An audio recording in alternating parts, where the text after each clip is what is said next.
Hi everyone and good afternoon, and sorry for the music. It's so not my taste. It's just every time I try to, get some motivation before stream, getting to the stream and put some license-free music through a channel that displays some license-free music. So I had never know what they're going to push, and it's always quite surprising. Yeah, not really my cup of tea, but at least you can tell that it's like you feel your blood pumping, and like, yeah, it's pumping. Anyway, how are you doing today? It's good to be back for another coffee catch up. Really chill out. That's really the idea. When we have the live AMAs, it's all about my guest and get some learning from their own experience and everything. But coffee catch-ups is just no agenda. Let's just talk about your own project, connect, get to know what you're up to, maybe bounce back ideas, and talk about any challenges you may be facing right now. It's the end of the week, and it's a good time to just reflect on the week, and maybe when you get stuck on something, ask other people for their thoughts and feedback. And you never know, right? Hey Jason, hi, good afternoon. And Yinch, good to see you both. Funny, you are both following me on different channel, you are both on the Discord, but you choose to watch the stream on Twitch, and I love that. I mean, that's a platform that I love, and when I started, I think the first few streams were only on Twitch, and everyone was just telling me, oh, Twitch isn't the right platform to talk about that, and it's just about gaming. But the platform has evolved a lot over the years, and now, yeah, it's completely fine to do different things here, and I love that. I mean, the platform is really made for community building, and I know I am definitely not making the most of it. Like, there are a lot of features that I'm not using. When they introduced the point system, I think it was activated by default, but I didn't do anything specifically.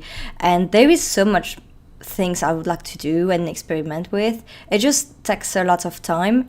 And yeah, if Twitch becomes more and more important on my channel, I mean, if we get more and more people watching from Twitch, maybe I'll try to think of some ideas.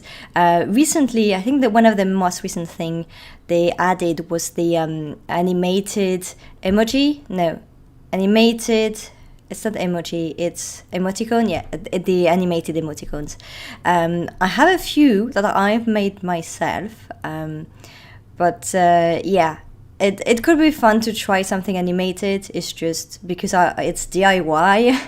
I don't know if I want to get into a project into that right now, but that could be fun. And talking about the stream, I've been doing a few things over the past few days, especially right after the last live AMA. I think it was on Monday or over the weekend. I changed a few things on my Buy Me a Coffee page. I added some membership.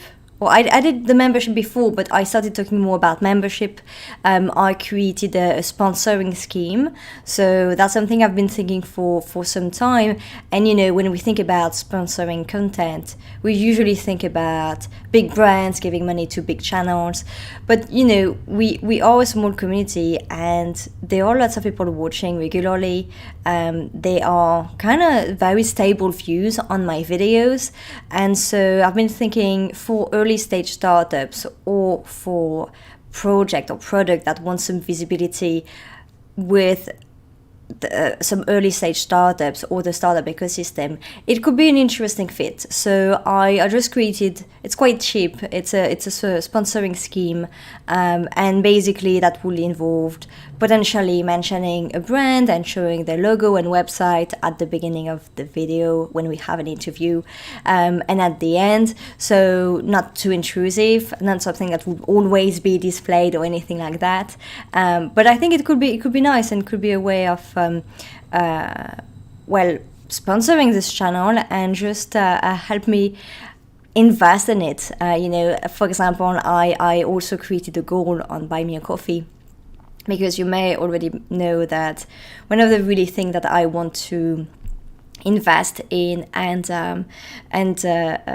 buy for the channel is a real camera, a DSLR camera. Right now I have a webcam, and when it's just a close-up like that, it's okay. It's not the best.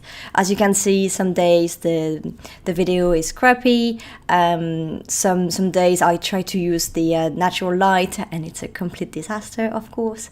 I try things, right? But it's not as good as a DSLR, and especially if I want to create a bit more videos like the vlogs or the other ad hoc video that I started creating. It's really important to have a better camera. And if at some point we manage to get back to the usual format, with people coming to my place again and do something in real life, this would be really key. Jason, on Twitch, you say, my only concern with Twitch is searching and classification of channel types. It's easy to get content on Twitch that you wouldn't want to see. Amazon have some tweaking to do. Oh, really? Yeah, that's right. But the good thing is, if you know what you're looking for, you can quickly find what works for you. So if you're especially looking for smaller channels and creators that are doing something different, there are small communities that really help each other. And so it's still obscure how you really end up on a channel, but I really like how creators are helping each other and promoting each other's channel. But yeah, for searching is not the best. And personal training. How are you? Yes, I'm doing good, thank you. And it's Friday, so that's a great news. The weather starts to clear, so hopefully we'll have some nice weather tomorrow. And yeah, always motivated on Friday, especially as over the past few months I've always had stuff to do on Friday. I have my on the weekend, on Friday too, but on the weekend I always have a to-do list for the weekend, and quite often it involved just getting into something new, try a new project. So yeah, I have something planned for this week, a new project additionally to my to-do list. So hopefully I'll try to do everything. I doubt, but if I can cross a few things off my list, that would be already good. And yes, I am from France. My name says it all, I think, and also, I guess, my accent. Yinch, I was interested to see the raid method for Twitch. Yeah, I haven't really experimented with that. I never have been raided by anyone, and well, I never raided anyone. So the few creators that I know personally are not. I don't really know exactly when they're streaming, and so they're not necessarily streaming when I end my stream. So I've never really tried to raid anyone, but that would be quite interesting. That's something good and bad. I've seen some small streamers being raided by very big channels, and I think lots of bigger channels now are a bit more careful about who they're going to redirect their audience to. Especially as sometimes when you're a small channel, it can be overwhelming. It happened to me once where we weren't rated, but we had suddenly a bunch of people, and it was really odd. They were a really odd vibe. I don't know where they come from. Someone said, that someone posted something on a porn group, so that's not really the kind of audience or feedback you want to have. But I don't know if it was true or not, but we just had a few people that were a bit annoying, and so I don't think that day I had a guest. I can't remember that. But, with the format, it would be really, really weird to suddenly have a bunch of people. It would be cool, but then if everyone starts talking, we would need to have in place some kind of moderation or some kind of ways to get people to highlight some question, the real questions for the guest, and what is just the comments and the nice chat. But I guess that's good problems to have. We're not there yet, not at all. But that would be a very nice problem to have. Started thinking about moderation and highlighting some specific questions. Yinch, you say where a stream carries its live audience. Yeah, that's the red. I have no idea where to start on doing a channel. Jason, yeah, it's a good question. Lots of creators right now are just getting started, and there are so many ways to create a channel. There are so many platforms now, so many choices, so many tools. You can do basically whatever you want, and that's something good, but at the same time it's so hard to stand out from the crowd, and it takes lots of time and dedication, and it's something that it's definitely a long-term project to get started. And the first thing I would recommend anyone is to think about what's the purpose and what success means for any project they are working on, but especially when it comes to creating content. I've started the channel about 3 years ago now, and the good thing is that it's always evolving. You are always tempted to tweak things around, and even visually, the channel is very different today than it was a few years ago when I started, and sometimes I feel a bit ashamed when I had some guests coming over and the light wasn't that great. For some reason, I was always blurry. Well, that's the photo of my webcam. But still, every time I have a guest or two, I am always blurry. If you look at all the old videos, that's a thing. The color also of the room is always different, and so you have to. It's not about understanding your hardware that well, a bit, but it's about experimenting all the time. And so what you have one day, like I remember the first few streams, for me it was super cool to have, like, I had the logo on the top, I had some scenes ready, I had some videos coming up at the beginning of the interview before we get started, and we had a bunch of things, and so for me it was already great. And now looking at it, you always try to do something new, try to improve it. And even right now, like, it's okay, but there is so much I want to do with this channel. I actually have something in mind for this weekend to be working on for the channel, to change a bit what it looks like. But the thing is, when you start doing that, you have to change it everywhere, and you have to change everything. You can't just have one scene that has some vibe and looks like something, and then the rest of the channel just not moving along with it.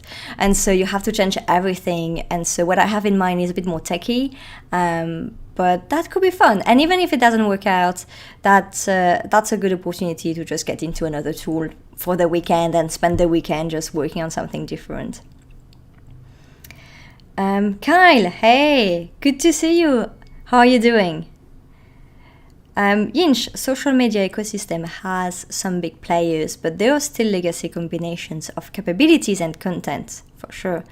Twitch and Discord both come from game content heritage, but they both have some unique communication capabilities useful to everyone, not just game streamers communities.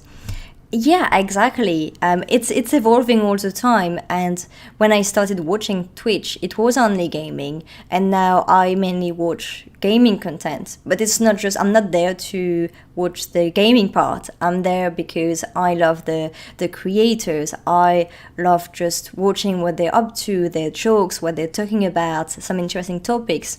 And it's very interesting also to see some creators moving from something more DIY, like most of us, in our living room or in our bedroom. But some of them, once they get successful, they decide to change the format a bit. And I've seen some people just having an entire set and a bunch of sponsors to actually keep the set like almost a mini production, a mini TV show. And that's super cool. I mean, the fact that you can do that today, start on your own and build an entire company that is profitable and that enables you to do what you couldn't really do on your own in TV or in other medium. So yeah, lots of great opportunities that are still open. There is still some room for new people for sure.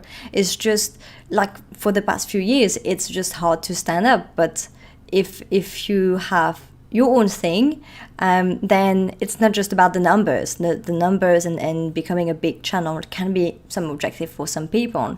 But then most of us, it's not what we're trying to do. And that's okay. If we can just help each other, help a few people, that's already a big win, and create a nice community.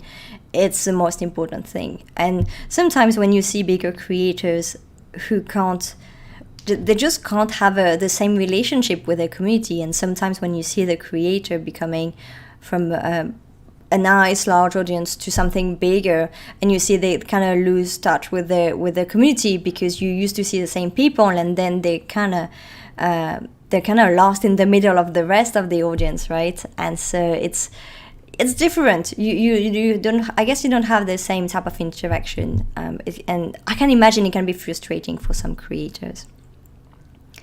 Kyle, you say you just had your interview for the same program you applied to last year, and you think it went well this year. Oh, fantastic. Well, I can't wait to hear more, and finger crossed for you. I really hope you get it this time. It takes a lot of time to, especially for these kind of things that are open just once or twice a year. But yeah, glad it went well. And definitely keep us updated. I hope that you're going to make it this time.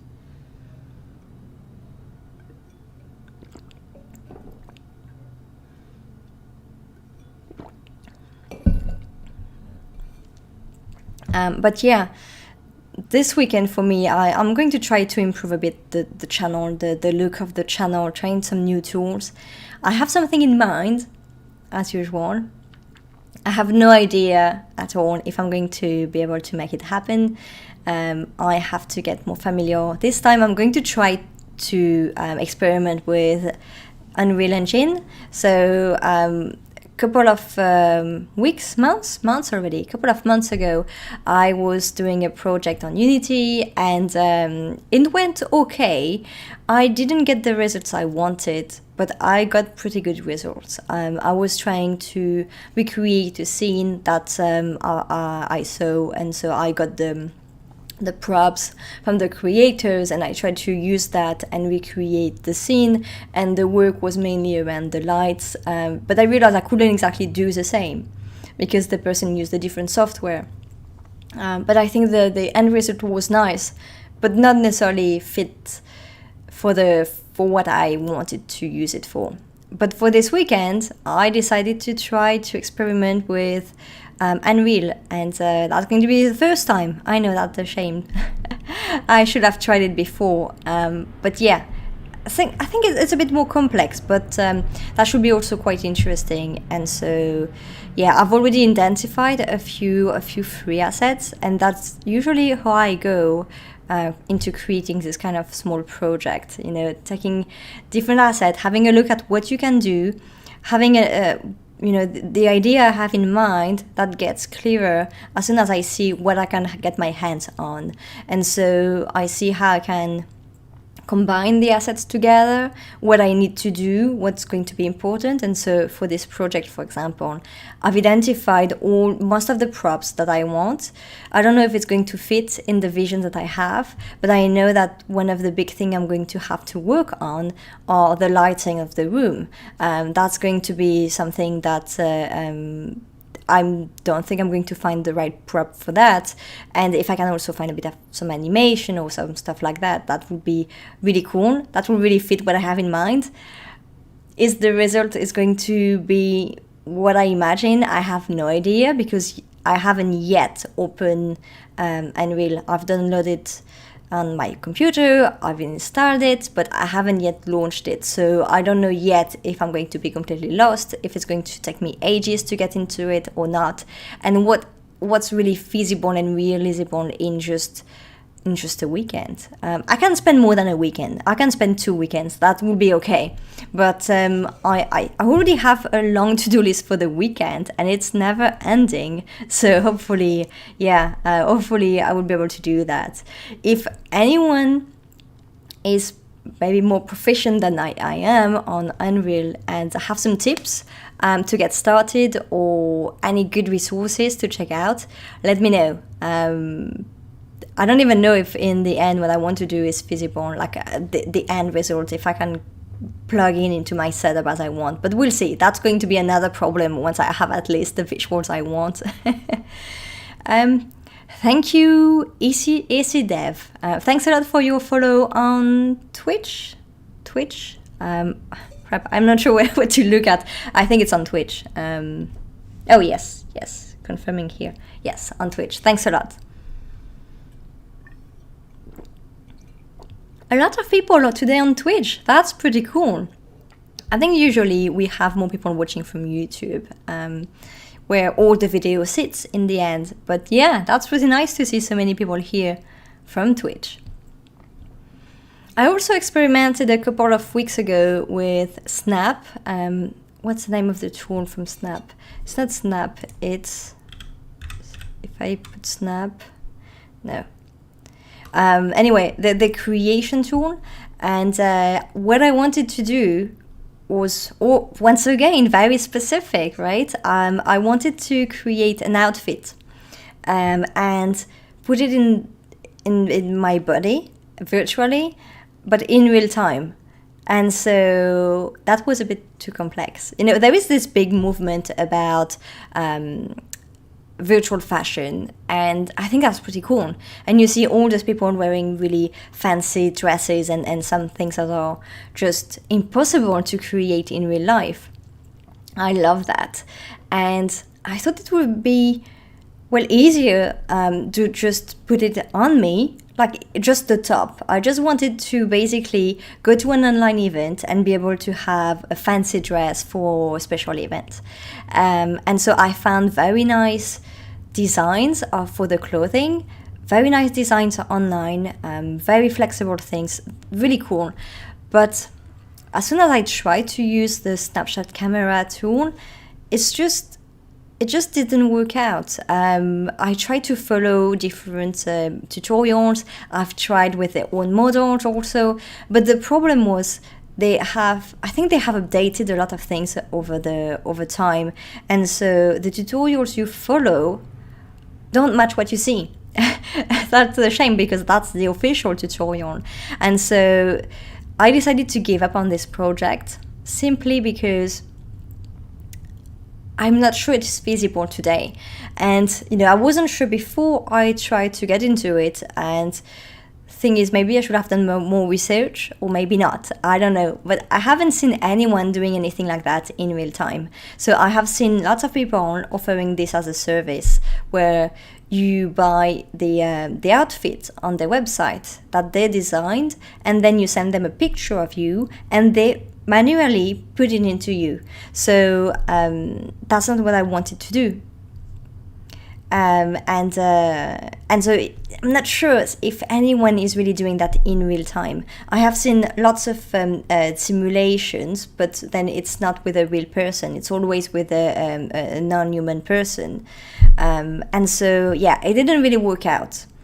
Kyle, you can create your own Snapchat filter. I didn't know that. Yeah, you can do that. Let me try to find the name of this. Crap. I recently upgraded my computer, so I had to reinstall Windows, and so I've lost a bunch of things. It's not Snap. Spark? No, it's not Spark. Lens, yes, Yinch, thank you. Lens, that's it.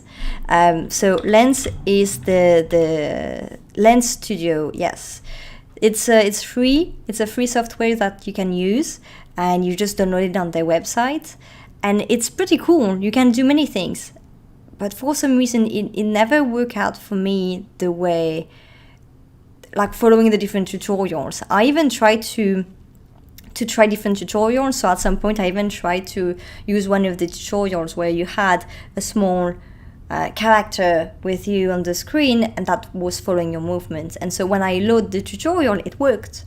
But then as soon as I tried to replace it, I even went into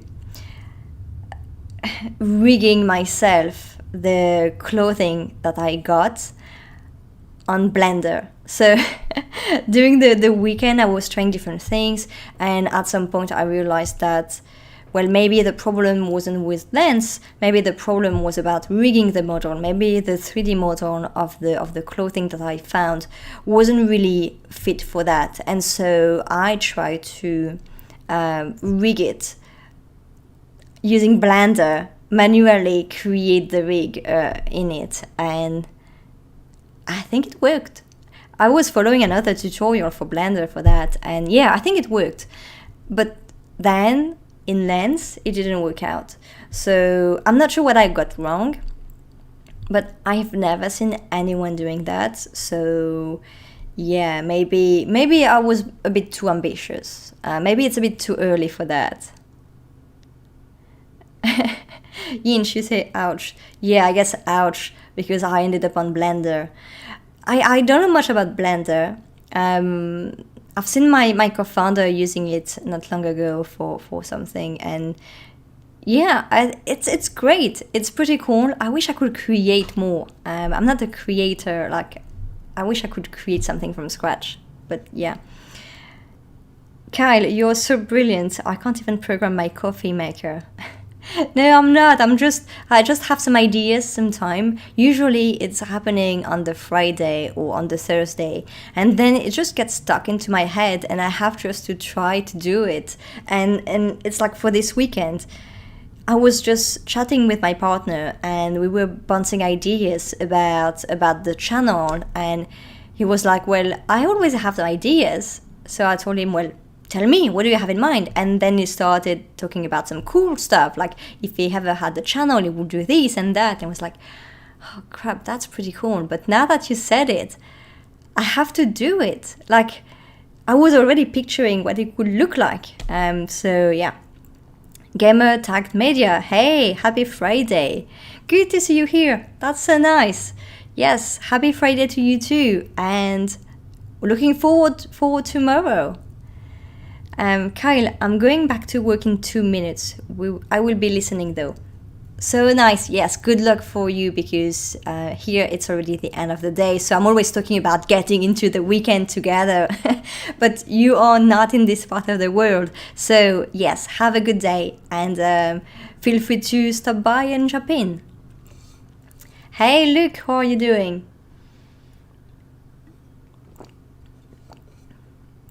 Oh. The construction site is now officially over for the day.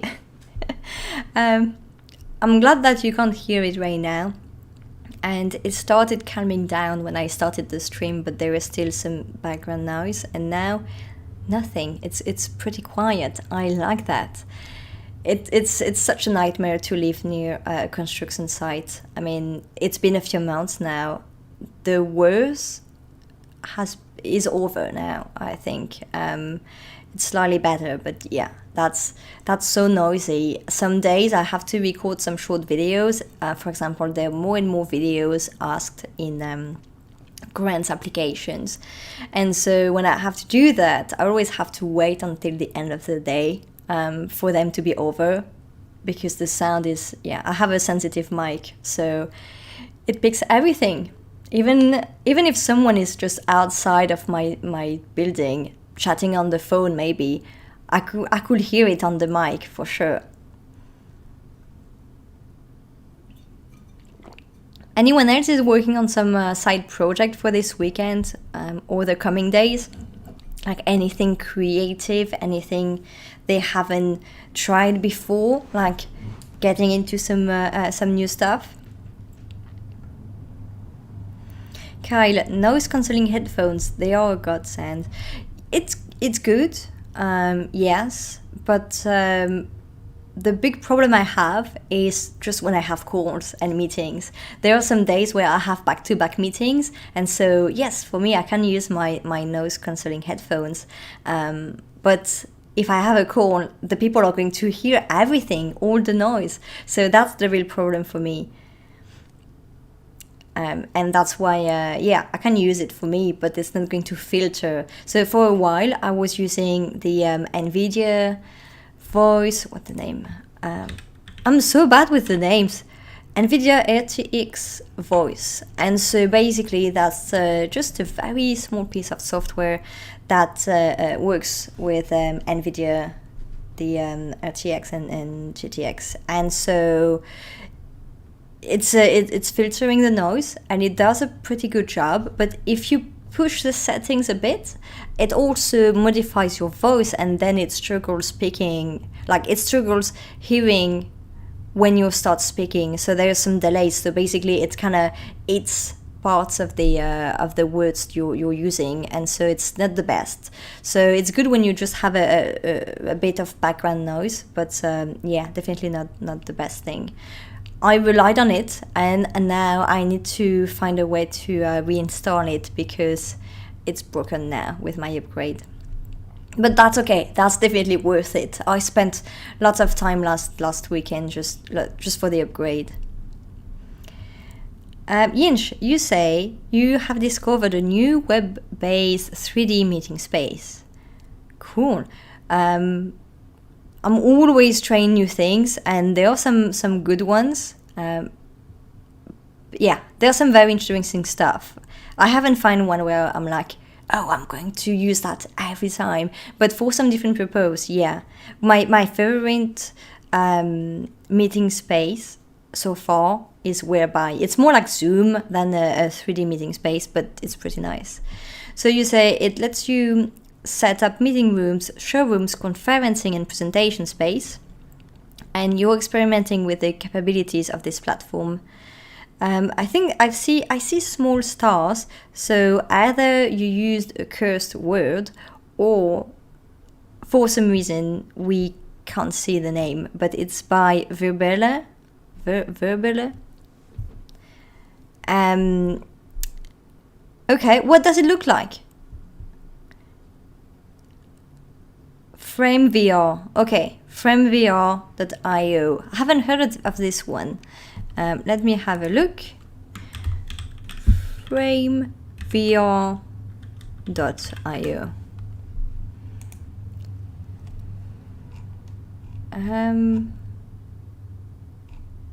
Okay, that's not the good one that I have. I got Frame. And what does it look like? I feel that there are so many different vibe and look and feel in these new platforms. I've seen a bunch, and yeah, some of them are good. This week I was using. Oh, okay, it's completely like in. It's almost virtual reality in your web browser, basically. So yeah, that's pretty nice. It really looks like you're walking around a corporate room. I've tried. So this week I've done a panel in Toucan, and it's good. It works well. I think when it's too big, it may not be the best when you have too many people on it, just because basically you're just this small entity. It's your webcam that is some kind of bubble that can move around in space, and it works around tables, so you can join one table or another. and you're gonna have some people taking over the entire room. So yeah, it works great. And it's nice when you are at an event and you have these small tables, and you can set a topic for the table and people can come and go, and it works well when you introduce yourself, and it's pretty nice. But then I wouldn't necessarily go to a huge event in that, because that would be a bit overwhelming. I've seen also a platform where you move your character. We have actually tried it on the channel for a stream that was more about trying different tools and different platforms and games we could play with some guests. And so it was called Gather Town. It was pretty nice, but when I used it for some events, the big problems was you move around and suddenly your character is like stuttering, or it's something weird is happening on your computer, and you can start hearing some conversation that you're not looking to join. And so that's really odd, because you're just moving around your character, but the zone where you can start hearing some people, it has to be large enough so you can have conversation with more than two characters in it. But then you have this problem where you can't just move around the scene without hearing a bit of everyone. And so that was just a bit odd. It looks really nice, but that's just a bit odd. So yeah, Yinch, you say it's more polished than Mozilla Hubs. Okay, well, that's nice. I guess the fun part is to create your own environment into that and just design it the way you want. Like, you can recreate your room or whatever.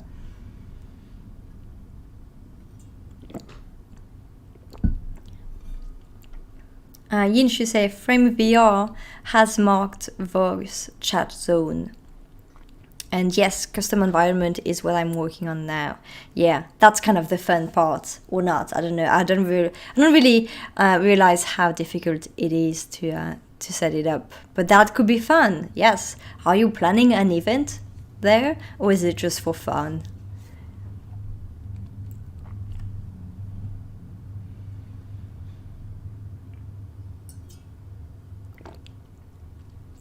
Also, I'm talking to a bunch of people to be on the next stream as a guest. And so I'd love to know more about what kind of entrepreneurs you'd like to hear from.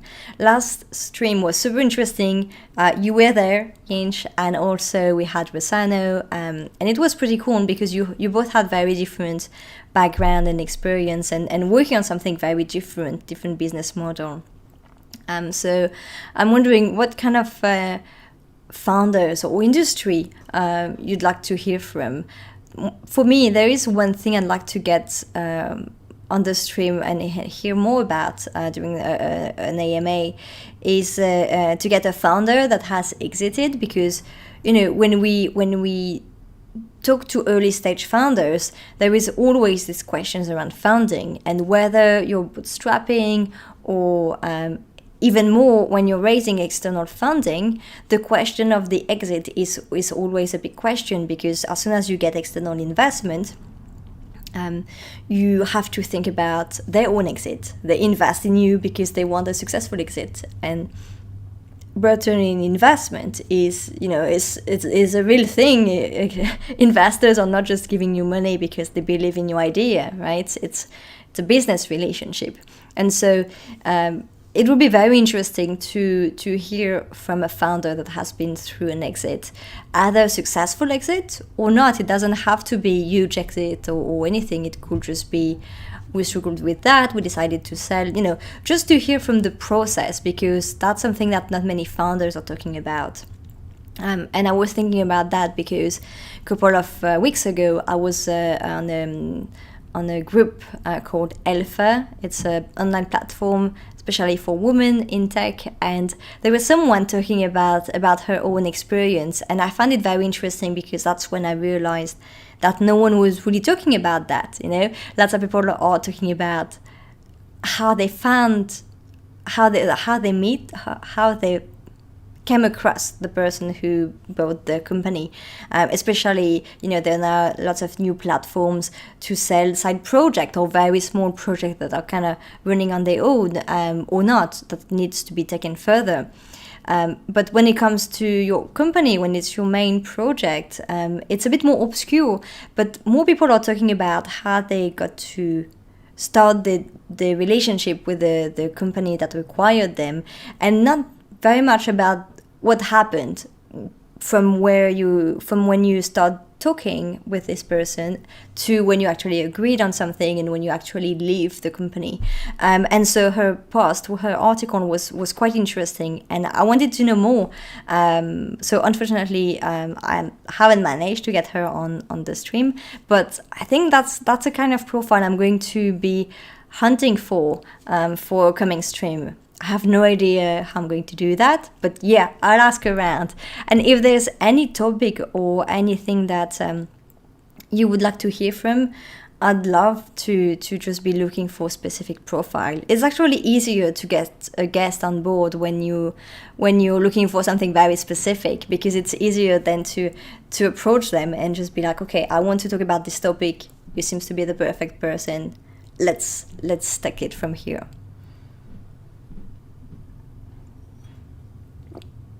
And also, I don't know if some of you are or aren't on the Discord. It's a great place, by the way. It's a very nice place to have a chat and exchange links, ideas after the stream. And yeah, what I was saying. Where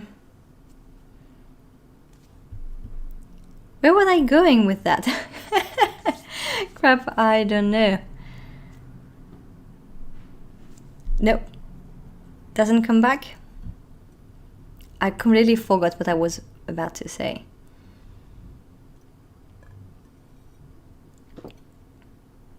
Oh yes, okay. Now I remember. Yeah, I mentioned it on the Discord, but maybe not everyone is on it. So I'm slowly changing a bit the agenda, not the agenda, but the rhythm of the AMA. So far, I used to do AMAs every 2 weeks. So it started on Saturday morning, and after COVID, we kind of slowly moved to Friday afternoon. And so every 2 weeks is a bit challenging, especially right now. When there were lots of in real life events, it was very easy to meet founders and be like, okay, get into my stream this week. But now it's a bit more tricky. And especially as I'm looking at a very international crowd and possibilities, I need to be more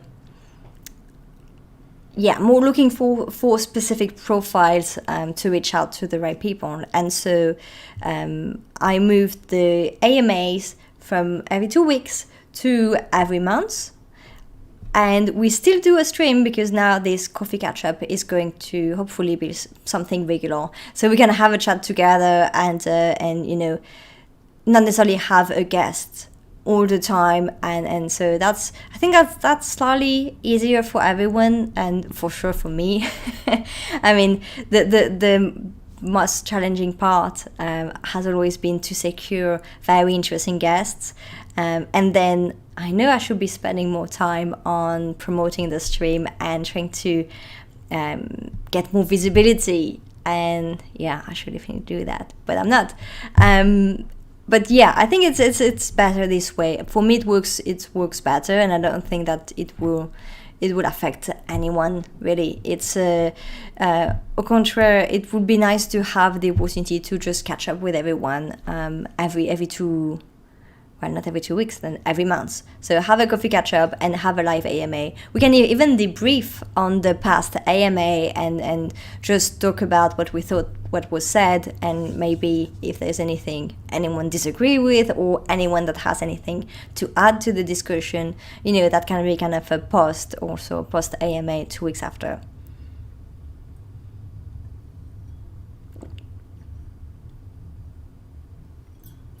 It takes time to find what works best for you, especially when you're juggling with different projects. You try, you experiment, and then it's all about finding the right balance between what matches your goals and what is actually feasible and realistic with the time you have. I mean, in the end, there's only 24 hours in a day, and that's not that much. Some days, some weeks, I just hope that I could have some extra days just to put more work. But then, since I'm always doing stuff on the weekend that I'm always excited about, then yeah, I'm also happy for the weekend to come. I don't know if I'll have the time to do everything this weekend, especially I have my eye test eventually. I have pushed back doing an eye test for quite some time now, since before COVID. So yeah, it's been a while. So now, well overdue eye test. I may not even need it, but we'll see. So I have to wake up early tomorrow for that. But I know that the optician near me is a bit slow, so I feel I may be there for the entire morning. Yin, she said, I have tried to limit the amount of time I spend on experiments. There's always so much interesting stuff to discover. So true, yes, definitely. That's right. That's why I try to keep it just for the weekend. And I have to say, some days, if I have something in mind for the weekend, it happens that on a Friday, I spend an hour just preparing a bit for that, but I try to mainly keep it for the weekend. And even when I was working on my startup's website, that's a project that I was also keeping for the weekend. Even if it's work, it's more creative work, and that wasn't something that was really needed urgently. So I just kept it for the weekend because of that. Yin, weekend starts early. Yes, exactly, we can say that.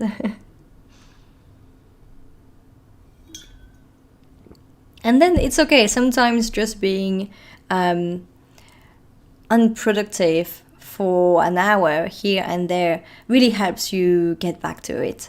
Like this week, for some reason, I didn't sleep well for a few days. And so yesterday I went for a 2-hour walk, and that's long. I mean, 2 hours is quite long. And I was a bit exhausted when I came back, so it was hard to get back to work. So first I had to take a 2-hour break, and then just getting back to it was a bit hard.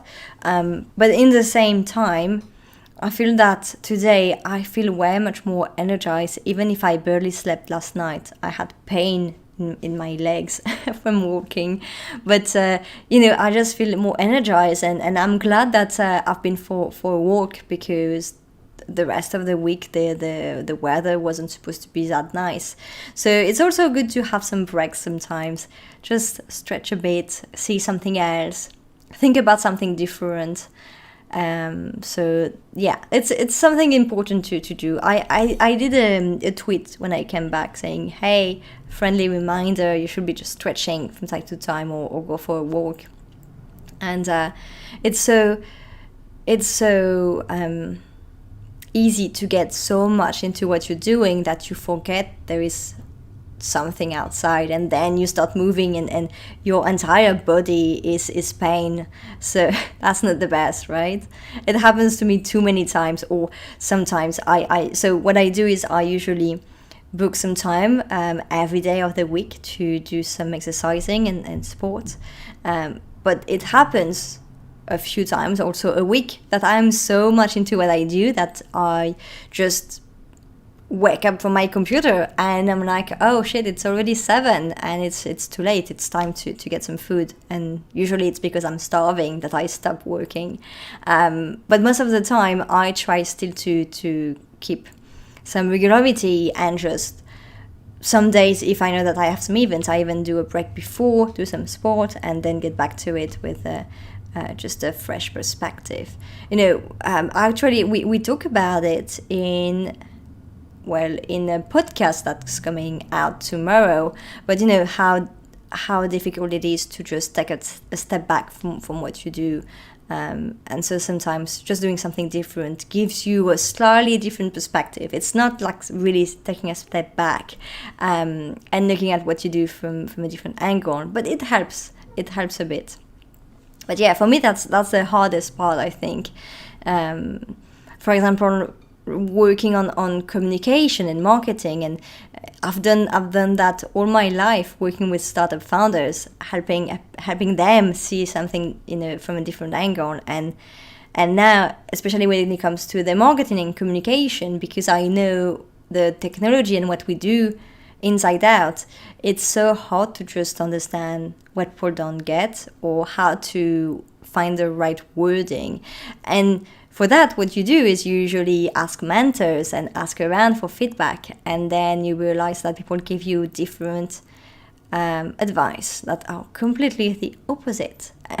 Recently, I've been asking, for example, around PR and marketing, especially PR, and I've got so many different answers.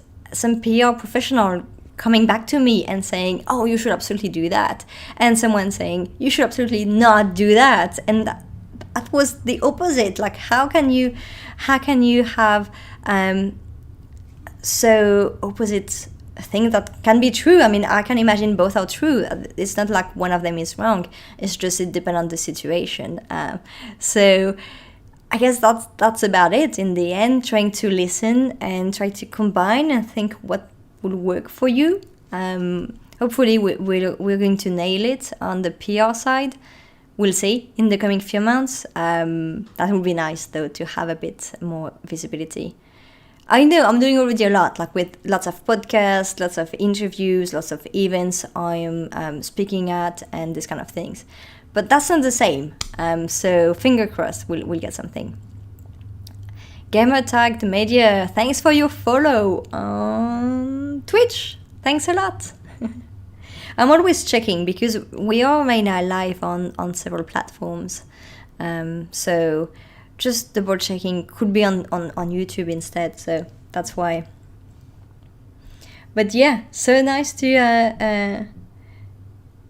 have you again. And oh, you hosted me. Okay, that's not just a follow. That's actually, you hosted me. That's so kind of you. Yes. And so that's on Gamertagged Media channel that you will be able to find a podcast tomorrow going live at 10 a.m. And it's funny because that used to be my slot when I started these interviews 3 years ago. That was actually happening on Saturday morning. And I can't believe I got so many people to wake up early to come to my place on Saturday morning at 10 a.m. Like, I just can't believe it. And I remember some people actually came from far away, so they had to travel by train for a few hours. And I'm like, yeah, that's just crazy. It was good time though, very good time. And I miss so much playing video games with my guests. Gamertagged Media, coffee mornings chat are the best. Yes, but someday you could feel that I was not ready. Like, I was I was ready, but I wasn't really completely awake, like not enough.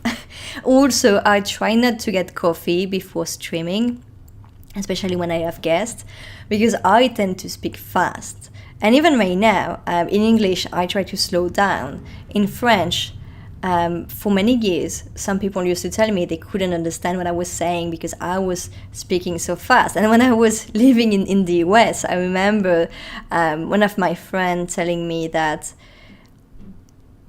he was joking on the fact that we weren't in New York. And so that I had to slow down. So I was slowing down so people could understand my English. But in the same time, I had to slow down even more because I was in California, and there everyone was just speaking so slowly. It actually frustrates me when people are speaking too slow. Decaf only, yeah. Well, I love coffee. I love good coffee, so that's hard. Yinch, what has been the most unexpected challenge you have encountered starting up World Meter? That's a very good question. An unexpected challenge.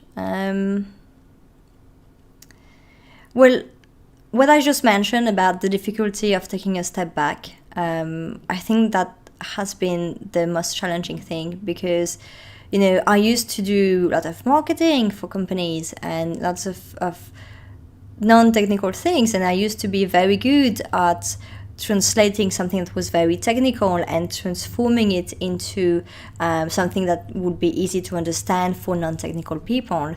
And so while Meta is very technical, for some who don't know, we are building machine learning based bots for video games.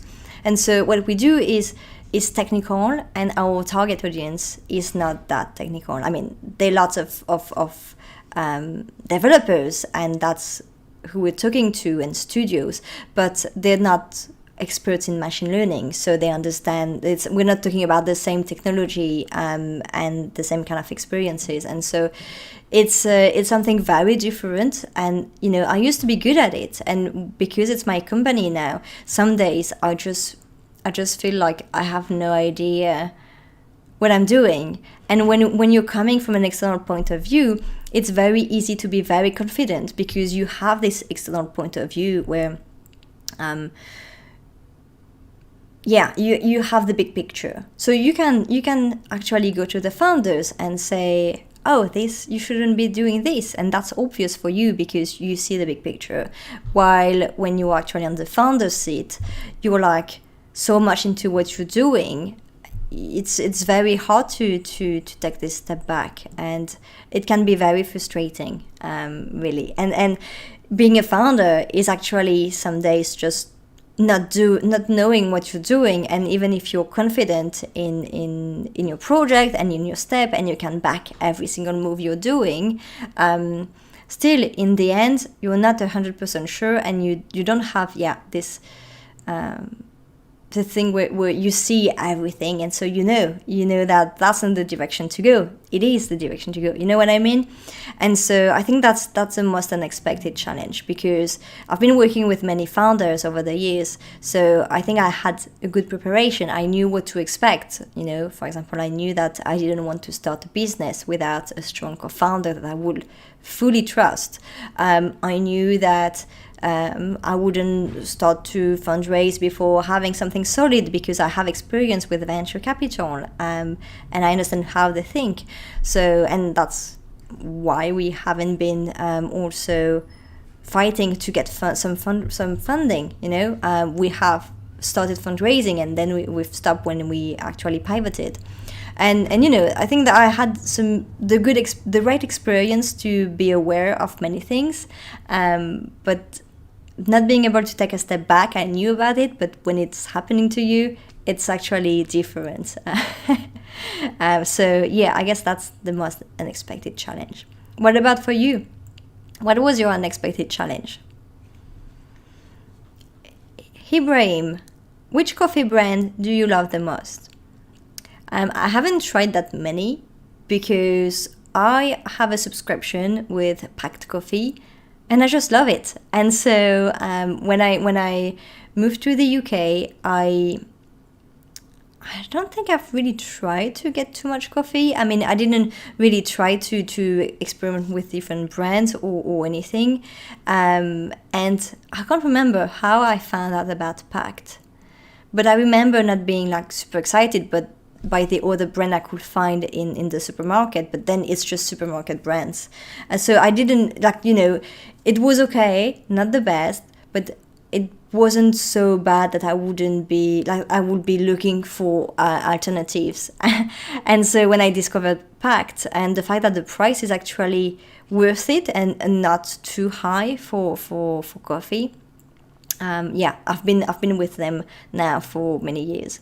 I've been in the UK for 7 years, 6, and I think I discovered Packed maybe a year after we came. So yeah, it's been a while, and I really like the subscription, how easy it is to use it, and just the coffee. It's good. It's very nice. Yinsh, I'm barely a startup. It's been so long. Maybe world's oldest startup is fair. Well, whatever, startup or not startup, it's still you're driving the boat of your own business, so you're still facing a bunch of challenges. You said the most unexpected challenge is how much of the decision-making process does not lie with the product makers. Interesting. Yeah. Yeah, that's right. Yes, and that's why when you're trying to make everything work, it's so important, at least for me, to get a co-founder to be able to, I don't know, make sure that I keep my feet on the ground. And also because I'm talking to a lot of people. I'm not saying that I'm someone very influential. Usually when I speak to mentors and people, I understand that what they're saying is based on their own experience, and that it's just one opinion and may not work for your own business. But then when you get lots of things, lots of signals, it can be a bit overwhelming sometimes. And so it's good to just try to think what could be good to actually apply, and then discuss that with my co-founder, making sure that we're on the same page. And it's kind of, sometimes I think, oh, this could actually be a good idea because everyone is saying that. And then talking with my co-founder, we're like, well, okay, maybe not this way, but in that way, So in terms of decision making, I think I'm quite lucky to have someone I trust. And we have very different background, different experience. So we don't necessarily try to change the other's mind when it comes to decisions, when it comes to our own expertise. But still, for the non-technical aspect, for me, it's important that we're both going to the same direction. We're both on the same page. I have seen so many companies where really quickly, because of communication problems, you have the technical part of the team that doesn't work so well with the non-technical. I mean, you have the technical team that goes through one narrative, and you have the non-technical team that is actually saying something slightly different, and the nuance grows as the company grows. So that can quickly becomes a bit of a nightmare for that. So even if right now we're just two, it's just the two of us, I make sure that we are communicating a lot. And even if I don't have the capabilities to understand everything he's doing, I try to understand step by step. I may not be able to remember everything, but I try to understand step by step how things going and get into his world. Yinch, you say, have come to discover the importance of relationships and network. Yes, that is key, and it definitely it's worth it to spend the time on getting to know your industry, getting to know the people, whether it is your users, that is obvious, but not only everyone involved in the ecosystem. It is so important. It's when you're getting started with your project, managing your time is always a big question. And when it's very early, it's okay. You could focus on whatever you want. It's still early and you still have a long way to go. But as you progress, you feel that it's taking quite some time, and so you want to speed up things, and so you start putting yourself some deadline or some objective, and things are taking too much time, and so that's when prioritizing is key. Do you really want to wait a few months before releasing this or before being able to talk about that? And so I think getting into networking, getting to know people involved in your industry, whether they're potential customers or not, is definitely worth it. And I have no regret starting doing that early on, because it takes time. And building a relationship takes even longer. And it's right now with COVID, it's easier to get in touch with people. People are more reactive. But in the same time, it's harder to build trust, and that's very difficult. Yin Shu say it's almost always the first question I know ask. Am I fishing in the right pond? Precedes, am I using the right bait? Yes, no, that's right. And you need to be in the right crowd, but also you need to have your message right.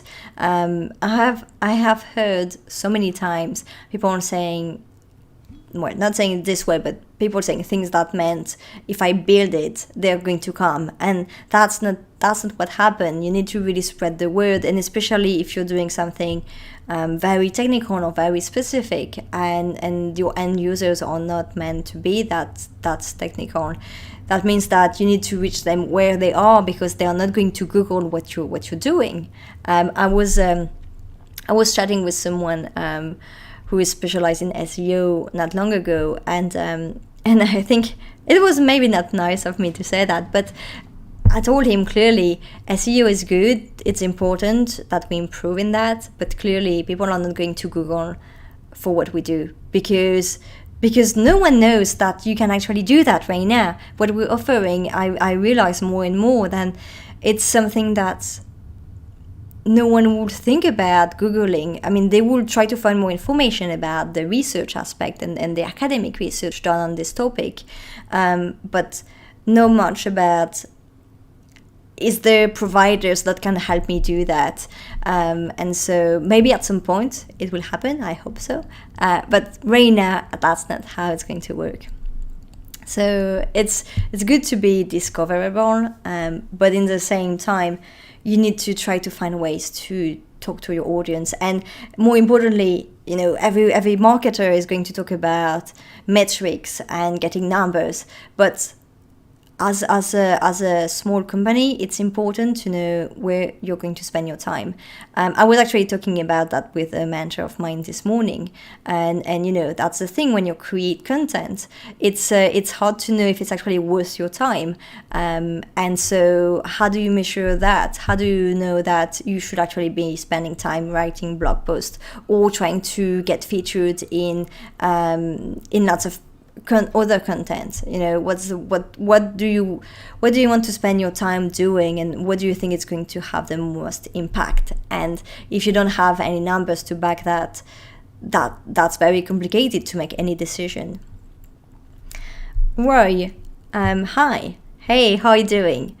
What are your thoughts on funders? So funders, the people who are giving the money, withdrawing from Silicon Roundabout in London. What do you mean by withdrawing from Silicon Roundabout? Is there any founders doing things like that? Yes, please do elaborate. I'll be happy to answer that. I'm not sure. Maybe I just haven't followed. To be honest, recently I have been following a bit less the investment news, simply because I got tired and sick of TechCrunch headlines. I mean, many of them are good, but I mean, when it comes to investment, and it's not, TechCrunch isn't a problem, it's the funding ecosystem. And, seeing lots of funders doing some cool stuff, but in the same time, when I see what's being funded, especially during COVID, it's, I'm a bit disappointed, I'd say. Nothing really super innovative, or when there is, it's small rounds. Some rounds are just getting crazy. This morning and this week in the news, there've been, I think it was a Series A round that was just huge, and some rounds are getting very big for no reason, because what they're investing in is not that innovative. It may be a good business, but that doesn't justify so much money. You say, I read that Google withdrawn from funding the startup scene there. Well, I'm not sure about Google's plan. So what happened is that a couple of weeks ago, Google has announced that they are not reopening Campus London. So, Roy, I don't know if you're in London. So what happened is that Google Campus is a building in London that has been quite central for the past few years for the startup ecosystem. So there, it was the first free co-working space. So they had the cafe in the basement that was completely free. You just needed to register, and you could come there and work from there. So you had lots of very early stage startups, and then they also offered some co-working spaces. Tech Hub also, that then moved to their own co-working space before shutting down. They were also initially in this building at Google London. You also had a bunch of events. Almost every night you had events for startups. You also had a few VC funds being based in the building, and so that was a very nice place. Well, of course, when you go there every day, you meet the same people, but it was a very cool place to meet people, and you really had a sense of being part of this ecosystem. And then there have been more and more co-working spaces and more places like that. So this has already changed the ecosystem, but Campus London was key for that, and they actually closed before COVID for I think a year, and when they reopened, it wasn't the same. The co-working space downstairs wasn't, I don't think it was really available to everyone anymore. It was a bit more complex. It wasn't really clear where they were going with that. When they reopened, also the events, I didn't see the same kind of events. And so now they have decided. So after they reopened, so they did some changes in the building. They reworked the building and the design, and so they had been maybe a year where they were closed, and then when they reopened, I can't remember when it was exactly, but after COVID hit, they had to close and just decided that they're not going to reopen. I don't know really if that means restoring funding. I don't think that's really the case. It's maybe more about thinking what's best investment for them. There's a lot of options for co-working spaces here in London, and so does it really make sense to offer that? Can you really manage the hub and make it attractive enough?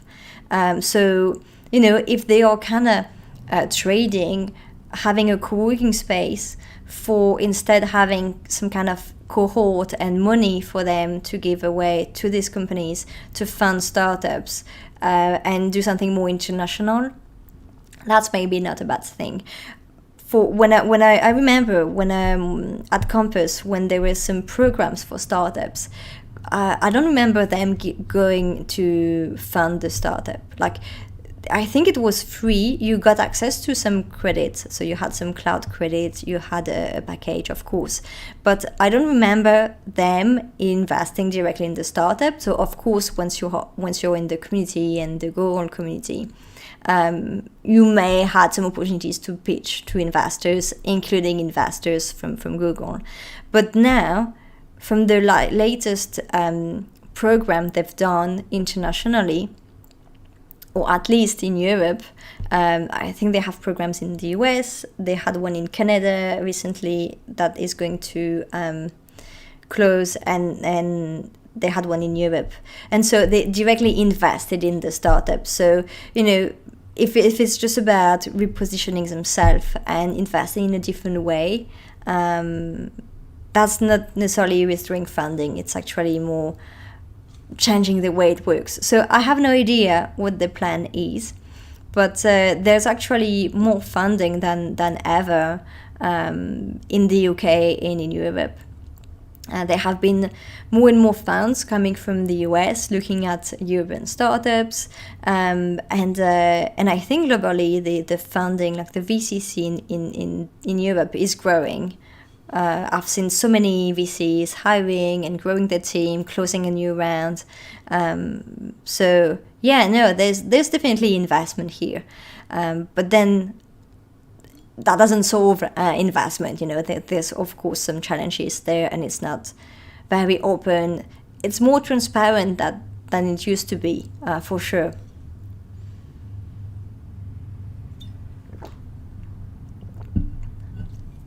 But yeah, I don't know what they're going to do, and I don't know how much of a big deal Google shutting down the Campus London it is. So we'll see.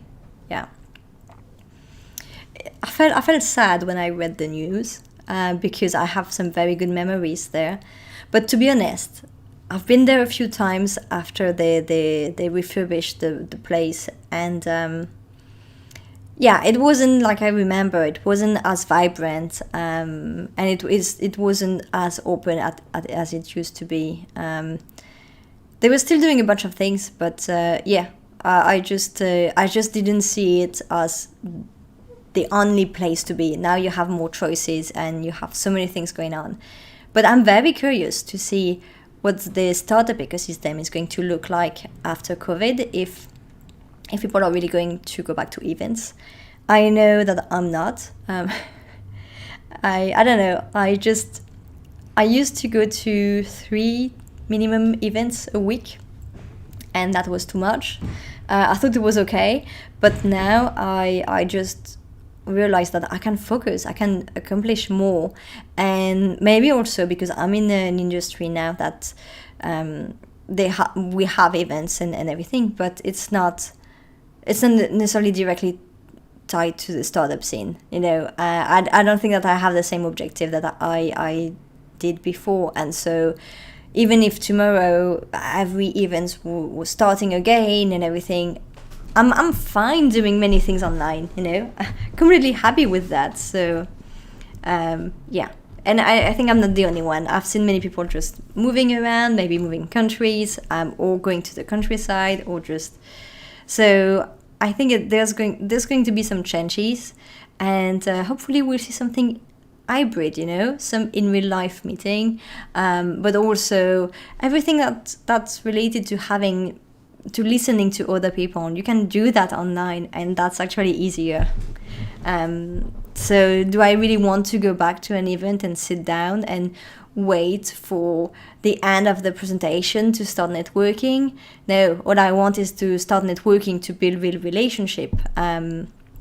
So yeah, we'll see what it looks like, but I'm very curious for that, really.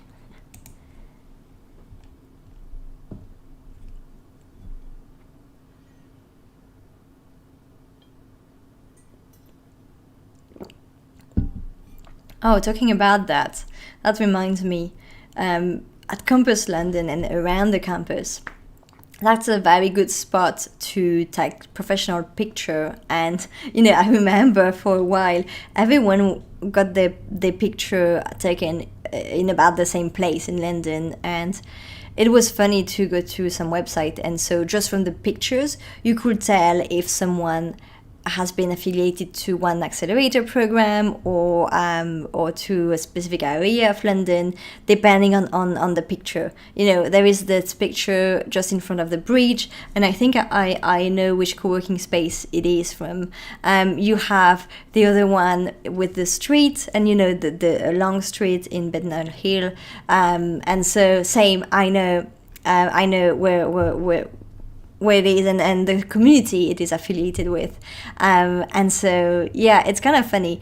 We don't yet have any professional picture, and I'm hoping to do it DIY.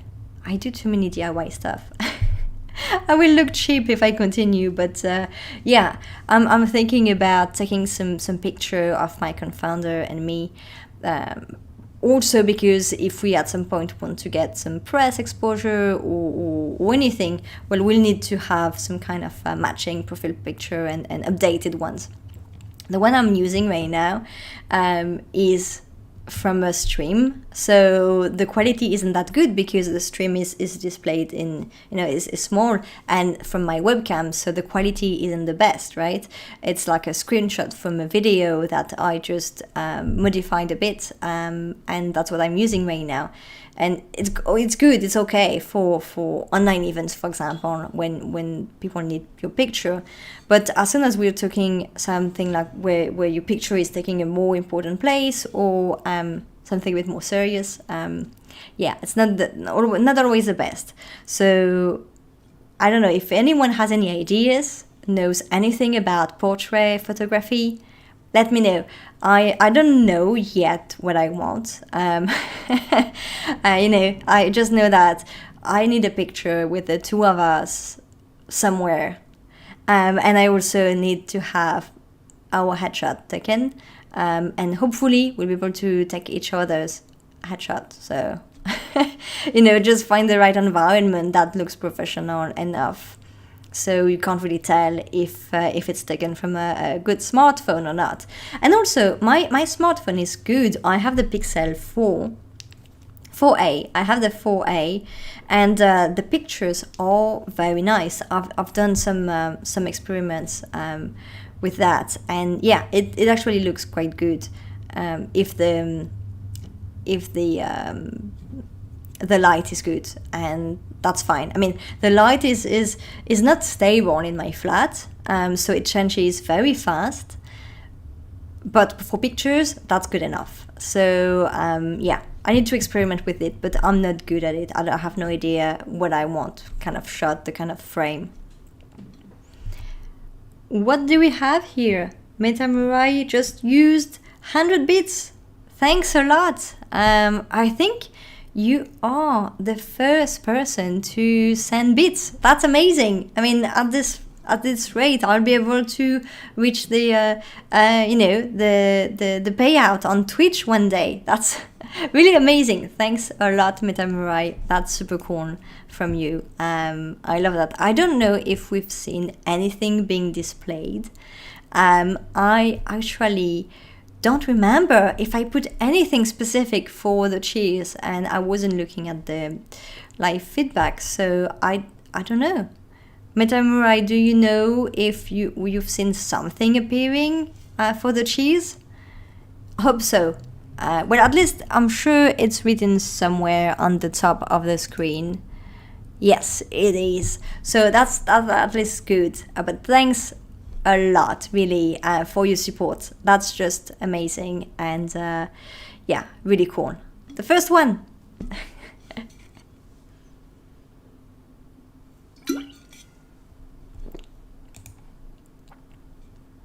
As I said, I'm not using much all the features from Twitch. I haven't promoted anything about the cheers or prepared anything specific to do for that. There is so many things that's possible, and it just takes so much time to think about it. If anyone has any ideas, I'm definitely listening. I also need to change on Twitch. I know that it's not really up to date, or the panels section. So yeah, if I can do what I have in mind this weekend for the stream, then it will change on entirely the design of the channel. So I will certainly completely change the Twitch description, the visuals and everything. So that would be a good excuse, and I really hope that that's going to happen. That would be a good excuse just to go over all the channels and make sure everything is aligned and everything just looks kind of the same, that you don't have a huge gap between my YouTube channel and Twitch, and anyone can just move around between the channels easily.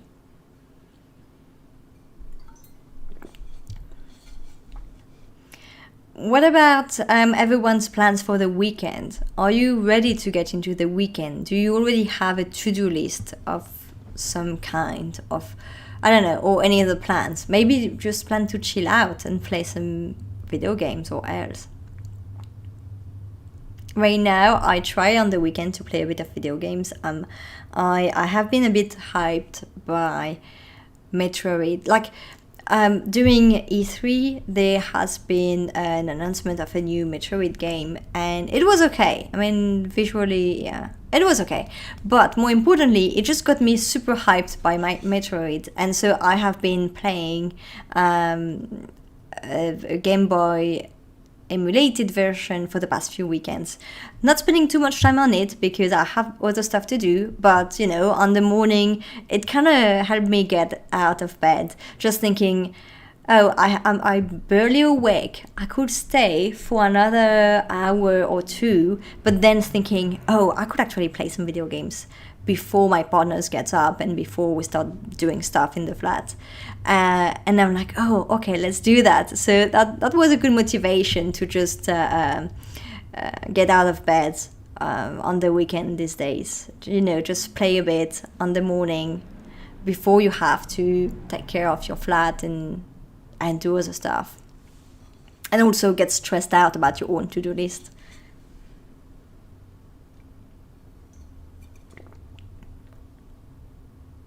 No, nothing? Okay. Well, we know that Yinch is going to experiment and play around with this video call tool. Jason, anyone else? Any plans for the weekend to come?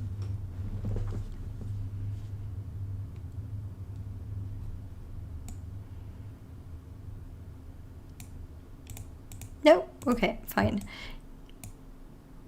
Yinch, maybe put up a shelf. Oh. That's good. That's nice. And visiting bro-in-law. Oh, family. Okay, that's super cool. That's a good plan for the weekend. I haven't seen my family for ages now. It's been maybe 4 years?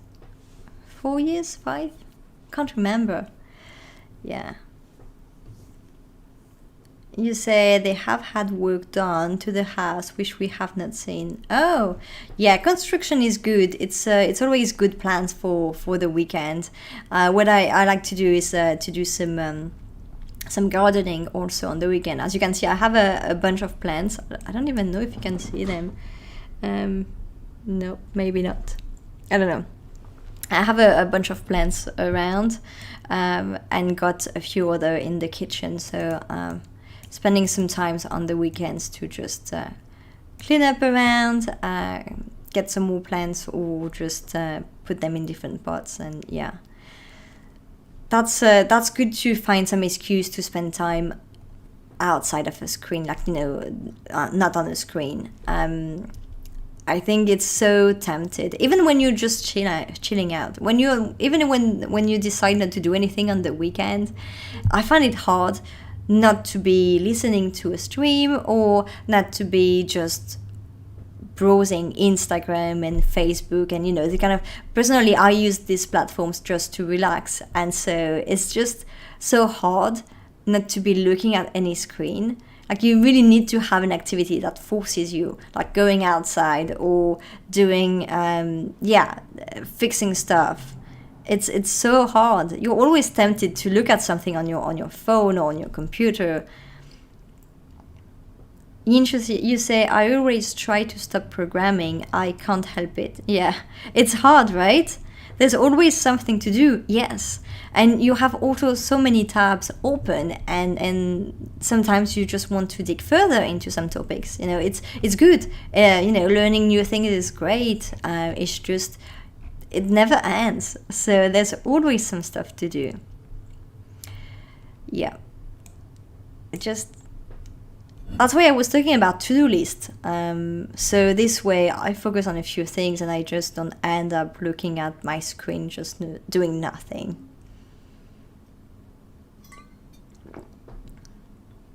Well, I think that's going to be it for today. We've been together for about an hour and a half.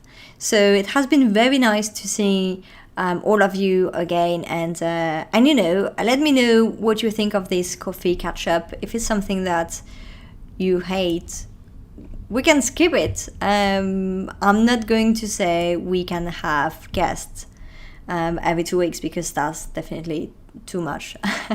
but yeah, and if you want to hear from specific guests or specific topic or specific experiences, let me know, and I'll definitely be happy to look for guests. specifically that match that. And it's going to also be nice to focus a bit on looking for specific guests. It's definitely a bit easier, but also more interesting when you have something in mind.